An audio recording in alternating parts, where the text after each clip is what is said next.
اعوذ باللہ من الشیطان الرجیم، بسم اللہ الرحمن الرحیم۔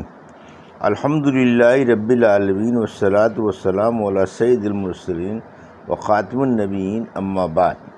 صحیح بخاری، باب کتاب المرض، حدیث نمبر 5665، اردو ترجمہ۔ میرا سر دکھ رہا ہے یا میری تکلیف بہت بڑھ گئی ہے۔ مریض کا یوں کہنا کہ مجھے تکلیف ہے، یا یوں کہنا کہ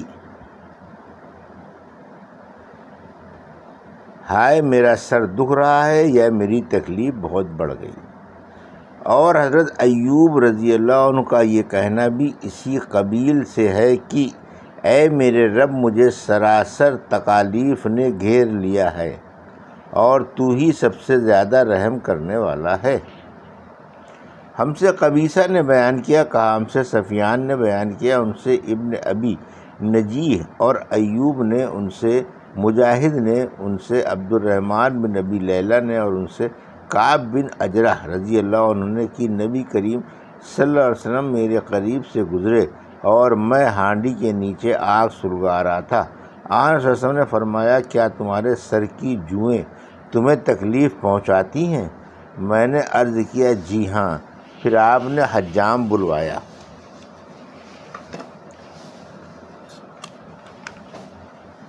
اور اس سے میرا سر منڈوا دیا۔ اس کے بعد آن صلی اللہ علیہ وسلم نے مجھے فدیہ ادا کرنے کا حکم فرمایا۔ حدیث نمبر 5666، اردو ترجمہ۔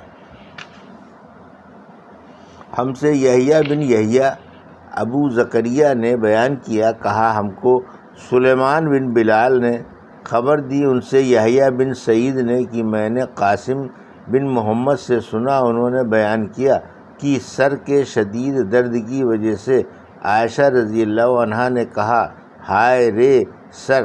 اس پر رسول اللہ صلی اللہ علیہ وسلم نے فرمایا، اگر ایسا میری زندگی میں ہو گیا، یعنی تمہارا انتقال ہو گیا، تو میں تمہارے لیے استغفار اور دعا کروں گا۔ عائشہ رضی اللہ عنہا نے کہا، افسوس! اللہ کی قسم، میرا خیال ہے کہ آپ میرا مر جانا ہی پسند کرتے ہیں، اور اگر ایسا ہو گیا تو آپ تو اسی دن رات اپنی کسی بیوی کے ہاں گزاریں گے۔ آن صلی اللہ علیہ وسلم نے فرمایا، بلکہ میں خود درد سر میں مبتلا ہوں۔ میرا ارادہ ہوتا تھا کہ ابو بکر رضی اللہ عنہ اور ان کے بیٹے کو بلا بھیجوں اور انہیں خلافت کی وصیت کر دوں۔ کہیں ایسا نہ ہو کہ میرے بعد کہنے والے کچھ اور کہیں کہ خلافت ہمارا حق ہے، یا آرزو کرنے والے کسی اور بات کی آرزو کریں کہ ہم خلیفہ ہو جائیں۔ پھر میں نے اپنے جی میں کہا، اس کی ضرورت ہی کیا ہے؟ خود اللہ تعالیٰ ابو بکر رضی اللہ عنہ کے سوا اور کسی کو خلیفہ نہ ہونے دے گا، نہ مسلمان اور کسی کی خلافت ہی قبول کریں گے۔ حدیث نمبر 5667، اردو ترجمہ۔ ہم سے موسیٰ بن اسماعیل نے بیان کیا، کہا ہم سے عبدالعزیز بن مسلم نے بیان کیا، کہا ہم سے سلیمان اعمش نے بیان کیا، ان سے ابراہیم تمیمی نے، ان سے حارث بن سوید نے، اور ان سے حضرت عبداللہ بن مسعود رضی اللہ عنہ نے بیان کیا کہ میں نبی کریم صلی اللہ علیہ وسلم کی خدمت میں حاضر ہوا تو آپ کو بخار آیا ہوا تھا۔ میں نے آپ کا جسم چھو کر عرض کیا کہ صلی اللہ علیہ وسلم کو تو بڑا تیز بخار ہے۔ حضور اکرم صلی اللہ علیہ وسلم نے فرمایا کہ ہاں، تم میں کے 2 آدمیوں کے برابر ہے۔ حضرت ابن مسعود رضی اللہ عنہ نے عرض کیا کہ آن صلی اللہ علیہ وسلم کا اجر بھی دگنا ہے؟ کہا ہاں۔ پھر آپ نے فرمایا کہ کسی مسلمان کو بھی جب کسی مرض کی تکلیف یا اور کوئی تکلیف پہنچتی ہے تو اللہ اس کے گناہوں کو اس طرح جھاڑ دیتا ہے جس طرح درخت اپنے پتوں کو جھاڑتا ہے۔ حدیث نمبر 5668، اردو ترجمہ۔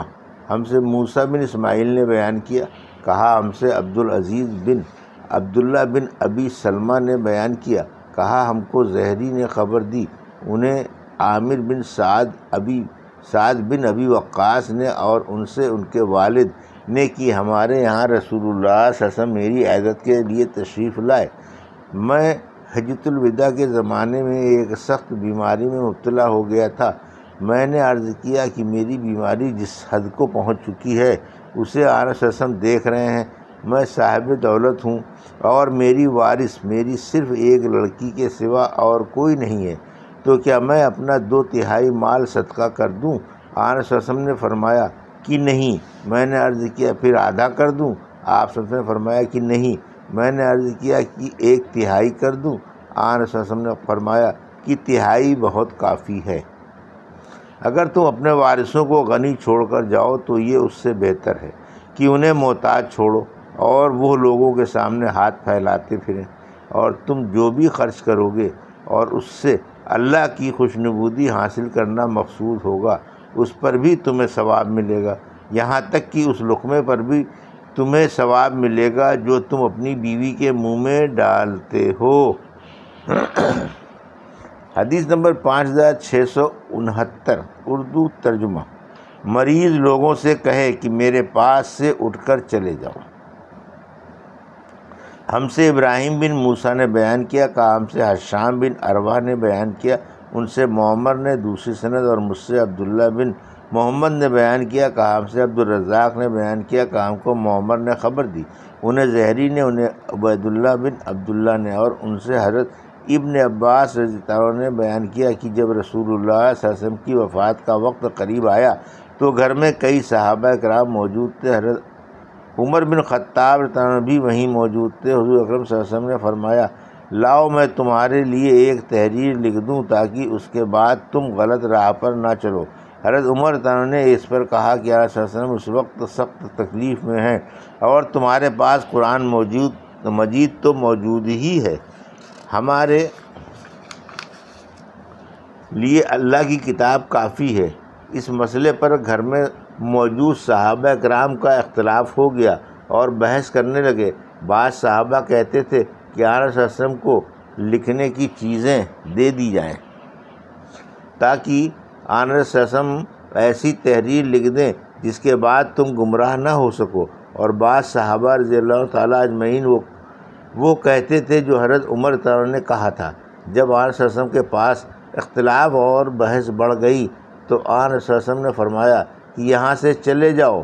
حضرت عبیداللہ نے بیان کیا کہ حضرت ابن عباس رضی اللہ عنہ نے کہا، ابن عباس رضی اللہ عنہ کہا کرتے تھے کہ سب سے زیادہ افسوس یہی ہے کہ ان کے اختلاف اور بحث کی وجہ سے آن صلی اللہ علیہ وسلم نے وہ تحریر نہیں لکھی جو آپ مسلمانوں کے لیے لکھنا چاہتے تھے۔ حدیث نمبر 5670 اردو ترجمہ۔ مریض بچے کو کسی بزرگ کے پاس لے جانا کہ اس کی صحت کے لیے دعا کریں۔ ہم سے ابراہیم بن حمزہ نے بیان کیا، کہا ہم سے حاتم بن اسماعیل نے بیان کیا، ان سے جنید بن عبد الرحمن نے بیان کیا کہ میں نے حضرت صائب بن یزید رضی اللہ عنہ سے سنا، انہوں نے بیان کیا کہ مجھے میری خالہ رسول اللہ صلی اللہ علیہ وسلم کی خدمت میں بچپن میں لے گئیں اور عرض کیا یا رسول اللہ میرے بھانجے کو درد ہے۔ حضور اکرم صلی اللہ علیہ وسلم نے میرے سر پر ہاتھ پھیرا اور میرے لیے برکت کی دعا کی، پھر آپ صلی اللہ علیہ وسلم نے وضو کیا اور میں نے آپ کے وضو کا پانی پیا، اور میں نے آپ کی پیٹھ کے پیچھے کھڑے ہو کر نبوت کی مہر آپ کے دونوں شانوں کے درمیان دیکھی۔ یہ مہر نبوت نجلہ عروس کی گھنڈی جیسی تھی۔